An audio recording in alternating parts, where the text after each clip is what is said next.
કાલે દિલ્હીમાં વિરોધ થયો એર પોલ્યુશન માટે. એના નારા શું હતા? લાલ સલામ, લાલ સલામ, લાલ સલામ.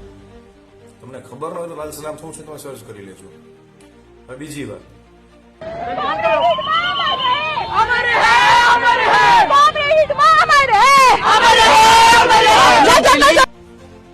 એમાં નારા લાગ્યા હતા, હિન્દીમાં અમર રહે, હિન્દમાં અમર રહે. કોણ છે તમને ખબર છે?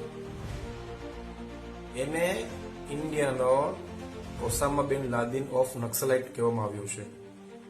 એના માટે માણસો પ્રોટેસ્ટ કરે છે. હવે પ્રોટેસ્ટ કરતા હતા એર પોલ્યુશન માટે, ટોપિક કે જે માહોલ હતો એ ચેન્જ થઈને આ બાજુ ઉતર્યો. હવે પ્રોટેસ્ટ કરવાવાળા કોણ છે?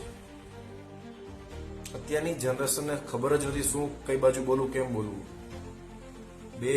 કોઈ આંકડો હું તમને સાલ નથી આપતો, તમે ખાલી સર્ચ કરીને જોઈ લેજો કે નક્સલાઇટ એરિયા અત્યારે કેટલા